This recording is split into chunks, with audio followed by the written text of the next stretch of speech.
Hello and welcome to today's edition of Catholic Focus. My name is Jas Mavaton, and for sign language interpretation, we have Eric Maloke. Thank you for joining us. We begin with the day's top stories making the headlines across the country.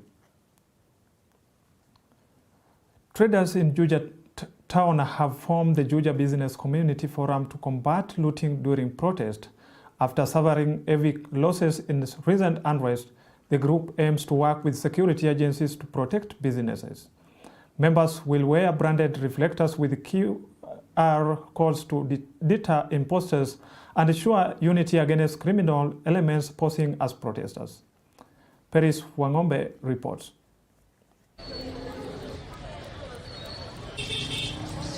In the wake of destructive protests that left businesses counting losses, traders in Juja have united under a new initiative, the Juja Business Community Forum, to safeguard their livelihoods. The forum plans to work closely with police to curb looting and property damage, especially during future demonstrations. Na tumeamua kwamba kukitokea jambo hiyo, lazima zote tuungane na tushirikiane siku hiyo. Yes. Ndivyo hakuna wakati watakuja wawe kwamba wanatu overwhelm just like that. Lazima tujikinge sisi wenyewe. John Museu, a supermarket manager, described how security forces were outnumbered during the last incident. The traders say this is not just about reacting, it's about preparation. Tuliweza kuwa victims na tumeweza kuenda hasara kubwa ambapo idadi yake hatujajua mpaka sahi, lakini sisi kama business community wa Juja tumekataa mambo haya ya maandamano na kuharibu mali, na tumekubaliana ya kwamba tutakuwa tuna safety yetu, lazima tuchunge mali ambayo tuko nayo. To prevent infiltration by criminals pretending to be part of the group, with renewed determination, the Juja business community is hoping to stand firm together against any threats to their future. Na tumeamua ya kwamba hiyo maandamano ya kuharibu, kuiba, kukuja kufanya amani isipatikane wa kufanya biashara, tumesema kamwe ni lazima ikome, na hapa Juja itapatikana. Na hivyo ndivyo tumesema. Kwa hivyo ikiwa uko hapo, wewe ndio mnapaga na huko atimtume watu Juja, kwa sababu Juja hakukuagi na machafuko. Wale wajumbe, wale wabuge walitajatajwa hivi ati ndio wametuma watu. Tumewapatia irani ya kwamba hatutaki kusikia hivyo tena. Reporting for Catholic Focus, my name is Paris Wangombe. Tension is rising in Liki Nanyuki after the alleged custodial death of Julia Wangui, arrested during the Sabasaba protest. Her death sparked renewed protest, with residents decrying police brutality and demanding justice. Demonstrators blocked roads, clashed with police, and vowed to continue protesting until the responsible are prosecuted. Maureen Kimani reports. Grief and fury have erupted in Liki village, Nanyuki, following the death of 21-year-old Julia Wangui, allegedly assaulted while in police custody after being arrested during the Sabasaba protest. Walikuwa polisi 13. They were guiding us all through. And when we go to see Julie, they were following us. So it is just intimidation of the family so that we don't talk. Even right now, they are threatening. Wananipigia tandio hawa, wananipigia simu hapa so that I don't talk. I'll talk on the top of my mouth because of Julie. I will. And I need to be killed now by these police behind me here. Yeah. Wangui was reportedly arrested while heading home and held at Nanyuki police station before being transferred to the GK prison after failing to raise bond. Her family says she was assaulted while in remand and later died in hospital. A preliminary medical report shows she suffered blunt force trauma to the head. A scheduled post-mortem was postponed today after IPOA sought to join the investigation. Sasa tunataka haki, kwa sababu haki tusipotokea sisi wote kutafuta haki, tutauawa sisi wote. Na hata leo ni kama wamejipanga, wameamua hatutaandamana, wameamua hakuna haki tutatafuta, ni kama wako tayari kutua sisi wote. Ile haki tunatafuta ni hizi familia ziweviwe bill zao. Hizi familia hakuna hata governor, hakuna hata MC, hakuna hata hao political leaders, political class wamejitokeza at least kumona hao familia. Na tunataka mwenye kuua Julie akiwa kwa cell, mwenye alimchapa achukuliwe hatua. Hakuna, no one is above the law. Hakuna mtu mwenye anafaa kukiuka sheria, na moyo wa mwanadamu lazima, they are there to protect us, not to beat us. Hawafai kuonyesha life bullet kwa mwananchi. Wananchi sio wakora. Sisi tuko hapa na tunataka haki, na tutatoka hapa na nyuki everything will stand still till justice prevails. The family of Thomas Gashara, another protest victim, is also demanding justice and help with hospital bills to bury their son. Both youths were children of local government officers. Hiyo ni maandamano ya watoto wetu walikie. Na ule kijana wa form 3. Hata mtoto wa form 3 bado amekufa. Form 3. Mtoto sio nguo, na tunajua hivyo. Kwa hivyo at the end of the day, tunataka kujua huyu mtoto ilikuwaje akafika mbele ya judge na prosecutor. Pahali alienda nini ilifanyika, hivyo tu peke yake. Tunataka mwenye ako responsible. Whoever is responsible, hiyo ndio Mbogi inataka. Na Mbogi haitaki kitu kingine. Tunataka kujua mwenye amefanya hii ni nani. Na DCI hakuna kwenda kutafuta ati huko ama huko ama huko. Ule polisi alikuwa, ule usesi alikuwa tusumbua alienda. Kwa hivyo mwenye yako saa hizi DCI mshirikiane, mjue ni nani amefanya hii maneno. As tensions simmer, the community says tomorrow's demonstration will go on until answers are given and those responsible are held to account. Reporting for Catholic Focus, Maureen Kimani. School heads are raising alarm over severe funding shortfalls, with claims that the government owes public secondary schools more than 18 billion shillings this year alone. The Kenya Secondary School Heads Association says the financial strain is crippling operations and urgent action is needed. Here is Susan Bulemi with that report. It's a financial strain that continues to choke public secondary schools across the country. According to the Kenya Secondary School Heads Association, the government is yet to release over 18 billion shillings owed to schools this year alone. Schools across the country are grappling with the mounting challenges stemming from inadequate and delayed capitation disbursement. It is the education currently the responsibility of the government.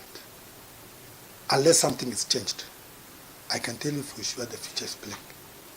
Most of the schools currently are on their knees, particularly the day schools that only wait for funds from the capitation. In the first term, schools were expecting 11,122 shillings per learner, but only 8,818 shillings was disbursed. The second term, despite being the longest with 14 weeks, saw just 3,471 shillings per student sent to schools instead of the expected 6,673 shillings, a deficit of over 3,200 shillings per learner. The capitation disbursement is supposed to be 22,144 per year. Right from first term, we see that the capitation was not disbursed in full, because that first term we got 8,818 per child, and we were left with a balance of 2,304. Kuria noted that schools have consistently received far less than required over the years. This year's figure, 3,471 shillings, is the lowest yet. This term is the worst in the last 4 years, because in 2022, second term, schools were given 4,289. In 2023, second term, schools were given 4,150. In 2024, that is last year, schools were given 4,505 in second term. This year, we are talking of 3,471. So that one is enough to show that The situation in schools is critical now. The situation is even more dire for special needs schools, which have only received 26,148 shillings of the expected 35,370 shillings per learner, forcing some to shut down due to disconnected water and power services. In secondary schools, we have a population of 3,280,182 students. So when there is a balance, as it was there in first term of 2,304, in total, it means the capitation that was not disbursed for secondary schools was 7,557,539,328. Kuria warned that schools are constantly on the brink, often closing early and suspending co-curricular activities. The schools no longer cannot participate in all the events that are expected to be participated in co-curriculum activities because they cannot fund. So an opportunity for some of the learners is lost to expose them to some of these activities. We fear that we might not even continue with the schools to the end of the term. It becomes difficult to push until the end of the term, and if we are able to push until the end of the term, of course we rely on the debts from suppliers. The most of the issues are things like electricity, salaries, water. Those are the main critical things. When they are disconnected, you cannot continue. Capacity building for teachers has also stalled. As we speak now, majority of the heads are playing hide and seek game with the suppliers, because there is not enough funds in the school to meet and pay the suppliers. Two, the schools currently have laid off most of their BOM teachers. Qualified, experienced BOM teachers are laid off as a result of lack of funds. This now has compromised the quality of education that is taking place in our institutions. Is now calling on the government to be transparent about its financial limits and consider allowing parents to contribute the shortfall rather than silently starving schools of critical funding. We are requesting actually the government to give money to schools, because a lot is affected when there is no funding. As Kesha, we feel that the issue of cost sharing has to be looked into. I think time is coming when now the parents have to come in. And I think it is also time that the government will have to agree that this amount we can only be able to provide. This one we cannot provide, maybe turn to the parents. I understand even in some areas they haven't been stopped from paying lunch. And we are requesting the members of parliament who are maybe giving lunch to schools to consider giving part of the capitation that the government is not giving schools, the day schools. Because you give them lunch and they are not learning. Why can't they maybe consider sponsoring these schools as far as the capitation is concerned? Because it is very clear the schools do not have money. We can really tabulate how much each school is not being given per child.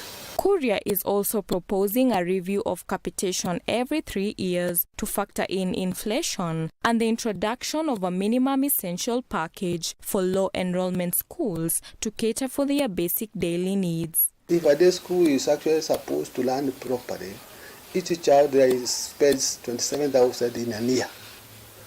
And now it has been put at 22, right? But this 22 does not come. Once you get this capitation, mostly it comes around 17,000. 17,000, then an amount is retained at the ministry. And then another amount is put in the infrastructure account. So what is affordable for schools to spend is 10,600 per year. The same amount that was there in 2008 when free education was started. You can imagine the cost of commodities in 2008 and 2025. With a 64 billion Kenyan shillings backlog still owed to schools from previous years, head teachers say the future of public education is hanging by a thread. Reporting for Catholic Focus, my name is Susan Bulemi. Interior and National Administration CS Kipchumba Murkomen has urged Kenyans to uphold decorum as the country prepares to host the 2025 CHAN tournament starting August 3rd. Addressing the public at Kasarani Stadium, Murkomen encouraged citizens to warmly welcome visitors, citing the government's recent waiver of visa requirements. Kenya, alongside Tanzania and Uganda, will host national teams from across Africa in the much-anticipated continental football event. We want to assure the country that we have put an elaborate security measures to ensure that our visitors arrive at the airport properly. They are going to be facilitated at the airport. As you very well know, all African countries have an exemption from ETA, so their entrance to the country does not require any kind of a visa. So we are going to have as many visitors as possible being quickly facilitated through our airport. We've also put security measures at the airport itself to ensure that the visitors are properly screened and the right people are entering our country. And also we want to say that all security measures have been put in place to secure our visitors in their hotels and as they also walk in the streets of Nairobi. Those who will be, we expect many visitors who will visit our national park and our historical places, and therefore all security measures have been put in place and by the Office of the Inspector General of Police, as also represented here by the Regional Police Commander. All the teams that were required to support this tournament are ready. We are also happy here at the stadium that we have very good gates, very modern gates that have been put in place that can only be accessed using the cards, and we do not expect a stampede at the gate. In the past, you will have situations where too many fans are coming in without their tickets and creating a stampede. We want to ask all Kenyans who will be coming that they need to go through the protocols to ensure that everybody has their ticket, and we don't expect a spectacle around the stadium because CAF standards require that we admit those persons who have properly been ticketed to come to the stadium. We are satisfied that now we are ready to host the matches here. All the matches that Harambee Stars will be playing will be hosted here. We'll have also matches in Nyayo, and equally in Nyayo there are also a number of security issues that we have been able to address, and therefore today was basically a day where the security team led by Honorable Kipchumba Murkomen, they were here to just reconfirm so that they can use this information for security planning, because we have to assure security for our fans, the visiting teams, and also the international delegation. And as a government, we are very, very assured that we'll be able to have good matches here in a very secure environment. As I said earlier, Harambee Stars is a Kenyan team, and therefore it is playing for Kenya. Taita Taveta County is poised to benefit from the construction of a modern sports stadium with a seating capacity of over 10,000. The facility, according to Sport Cabinet Secretary Salim Vuria, is expected to offer young people a platform to nurture their talents and compete on both national and international stages. The project is also breaking the news today with new life into the county, which has long struggled with inadequate sporting infrastructure. Let's get more from our very own Gabriel Mwakoma. Breaking the news to Taita Taveta residents, Sports CS Salim Vuria said that the stadium with a capacity of over 10,000 people is set to be constructed in Taita Taveta County, offering a unique opportunity for the youth to participate in both national and international competitions. Voi wakaangalia pale Mwatunge wakaenda kule Taveta. Mimi tunataka kuwahakikishia tutajenga stadium hapa Taita Taveta. Si namna hiyo? Tena itakuwa na wale mashabiki zaidi ya 10,000. Kwa hivyo hiyo tu muda nikirudi tu hapo tutaenda kwa kiwanja tuangalie vizuri. Sawa sawa. For a long time, sports facilities in Taita Taveta County have been in poor condition, hindering the development of talent and limiting the county's participation in major sporting events. Huku Taita Taveta County mawanja yamekuwa ni ya shida sana. Hakuna zile international grounds, ni uwanja tu za wastani. Mara nyingi vijana wakiwa wanacheza wamekuwa wakiumia kwa sababu ya ubovu wa uwanja. Tarajio uwanja ukija hapa Taita Taveta pale hapa utaguza kwa talanta itainuka. Tutapata wachezaji wetu hapa Taita Taveta. Na pia uwanja ukikuja, si uwanja ukikuja tu alafu kuja na uniform, hapo itakuwa ni sawa. Kuliko ukuja alafu kuja tu ni hivi, kutaleta at least mavutio wa mashabiki, kutaingiza hela kwa vilabu mbalimbali, wakiingia pale uwanjani itakuwa ni sawa. Kwa vijana wa Taita Taveta walikuwa nakosa sana mambo na talanta. Kama hakuna uwanja hakuna talanta. Sasa inafaa kukiwa na uwanja kutakuwa na talanta. Na hapa Kenya kuna vilabu vikubwa, sasa inakuwa ngumu kule kuja kuchagua wachezaji hapa kwa sababu hakuna talanta. Sasa kukiwa na viwanja kutakuwa na talanta na wachezaji watatoka hapo watachezea vilabu vikubwa. Hata Harambee Stars ni mmoja wao watatoka hapo. Gabriel Mukoma, Taita Taveta. FC Leopard has unveiled a panel of experts to oversee nomination for the upcoming Players Award Gala. The ceremony is set for July 26, 2025 at Masinde Muliro Stadium in Bungoma County. Among those present were U45 Unit Branch Chairman Olympia Musonye, Secretary General Isaac Mulindi, and Club Chairman Boniface Ambani. Let's take a look. A few weeks ago, we made an announcement about the upcoming second edition of AFC Leopards Player Awards Gala, and we are happy with the support we have received from our fans, players, AFC Leopards executives, and Kenyans from all walks of life. To our categories of awards, there will be 10 categories that will be awarded and recognized. 1, most valuable player. 2, we have fans player of the season. 3, we have players player of the season. 4, we have the best midfielder of the season. 5, we will have to award also the best defender. 6, we'll have the category that will also award the best attacker of the season. Number 7, we'll have the best goal of the year. And number 8, we'll have best female fan of the season. 9, best male fan of the season. And finally, we'll have the best branch of the season. A panel of experts consisting of sports analysts, sports journalists, and digital voices and lifelong fans have been formed to spearhead the process of selecting the contenders for these awards. Fans across the globe will have the opportunity to vote for the selected contenders from 17th July 2025 at 8 a.m.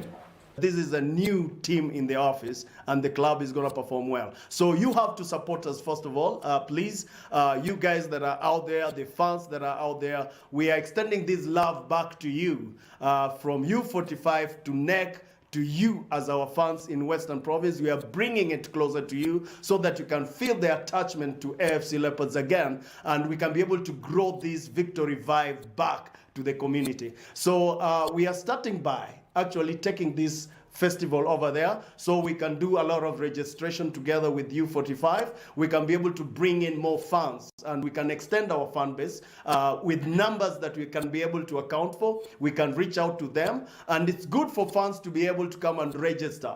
And it's not just a matter of stories. Please come and register so that you can be updated with the information from the office. This gala is one of the best that you can ever see, and I believe that our partner here is going to do his level best to make sure that it moves around Western Province so that we can be able to attract more people to understand that they are part and parcel of AFC Leopards. That will increase the fan base. This year. So the first thing, when they come to the stadium, they must know that they are coming to register. They're not just coming to watch the events or whatever. Our message is we have to increase our fan base, we have to increase our membership. So we'll be there, we'll support them, let them come to the stadium knowing that there's so much to be done, and they must be ready to be part and parcel of this club. They are not supposed to be talking when they're outside. We need to see them in. Huh? Yeah. So a message to them, we'll be there to support them. We need also them to support us, and we also need to increase our numbers, the fan base and membership. And that brings us to the end of today's edition of Catholic Focus. But before we conclude our bulletins, we will leave you with the sense of the day. Thank you for watching. I'm Charles Mavaton, and our sign language interpreter has been Eric Maluki. Stay safe and God bless.